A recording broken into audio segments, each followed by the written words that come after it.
Je me présente pour être le président de toute l'Amérique et non de la moitié de l'Amérique. Parce qu'il n'y a pas de victoire à gagner pour la moitié de l'Amérique. C'est pourquoi ce soir, avec foi et dévouement, j'accepte fièrement votre nomination à la présidence des États-Unis. Merci à tous.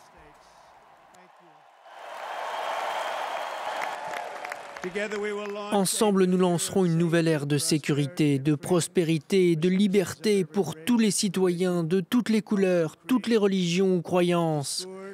Les discordes et les divisions de notre société doivent être apaisées rapidement.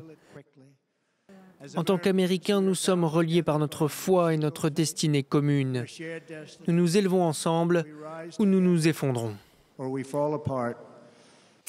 Et on va parler de ce discours de clôture de Donald Trump que vous avez pu suivre sur France 24 avec vous. Mathieu Mabin, vous êtes toujours sur place à Milwaukee. Vous avez suivi cette convention républicaine.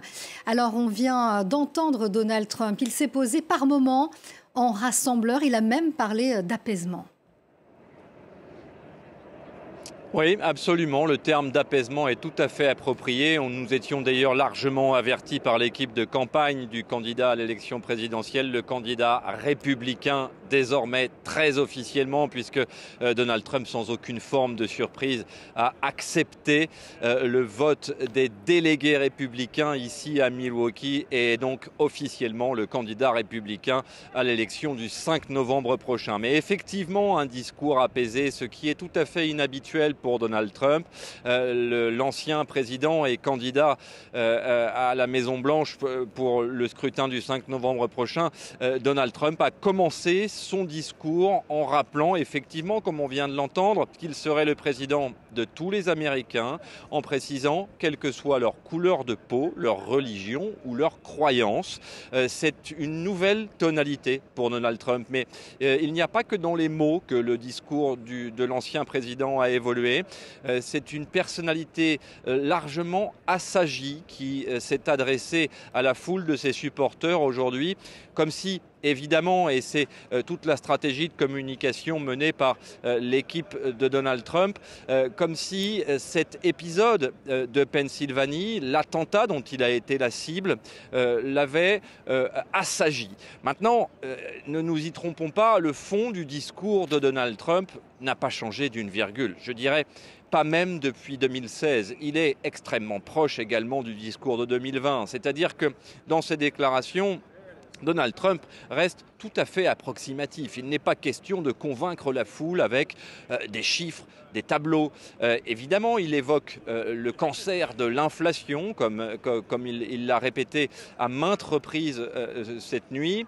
Il en attribue la responsabilité évidemment à Joe Biden, le président en exercice. Il n'évoque pas les chiffres du chômage qui se trouvent être particulièrement bons en ce moment, avec un taux d'emploi quasiment total ici aux États-Unis. Évidemment, le sujet de l'immigration était central, mais encore une fois sur une tonalité tout à fait différente. Il n'a presque insulté personne, à l'exception peut-être de Nancy Pelosi, l'une de ses cibles favorites, qu'il a qualifiée de Crazy Nancy. Nancy la folle, c'est une habitude pour Donald Trump, mais encore une fois, pas d'écart de langage majeur comparé à ce dont il est capable d'habitude. Clairement, il peut s'agir d'une stratégie de communication, mais dans la description qu'il a fait de l'attaque dont il a été l'objet, la tentative d'assassinat dont il a réellement été l'objet et à laquelle il a survécu miraculeusement, selon ses termes, puisque Donald Trump aime utiliser le lexique de la religion pour conquérir, s'il devait encore y avoir des chrétiens évangéliques à conquérir dans cette région.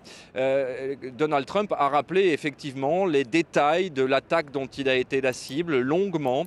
Il a rendu également un long hommage à l'unique victime de cette attaque, un de ses supporters qui se trouvait dans la foule, un ancien chef des pompiers dont l'uniforme était théâtralement disposé sur la scène, un uniforme et un casque de pompier qu'il est allé embrasser dans les toutes premières minutes de sa prise de parole. Mathieu, vous avez suivi cette grand-messe républicaine. Quel bilan, finalement, peut-on faire de cette convention? Donald Trump sort renforcé par son statut de martyr, mais aussi par ce parti que l'on a vu et qui apparaît uni derrière lui. Je dirais que s'il n'y avait qu'un seul constat à faire, c'est que le parti républicain d'aujourd'hui est le parti de Donald Trump. Et s'il reste effectivement des nostalgiques du parti républicain d'autrefois, sans remonter nécessairement à Ronald Reagan, mais plus proche de nous, évidemment, la dynastie des Bush, et encore plus proche, feu John McCain, qui rejetait littéralement les propos et la personnalité de Donald Trump jusqu'à écrire sur son testament qu'il ne souhaitait pas le voir à son enterrement. On rappelle que John McCain est l'un des derniers candidats à l'élection présidentielle dans le camp républicain et qu'il est décédé en 2018. Eh bien, les fidèles de cet esprit républicain, de Reagan à McCain, n'apparaissent absolument plus ici. C'est vraiment devenu le parti de Donald Trump. Et même si effectivement quelques nostalgiques de cette époque ont pu tenter de maintenir vivace cet esprit, eh bien ils n'ont pas la parole ici, tout simplement. Évidemment que sur les quelques 50 000 supporters qui se sont rassemblés à Milwaukee pour ces 4 jours de convention, il y a d'anciens militants de ces anciens présidents ou de ces anciens candidats.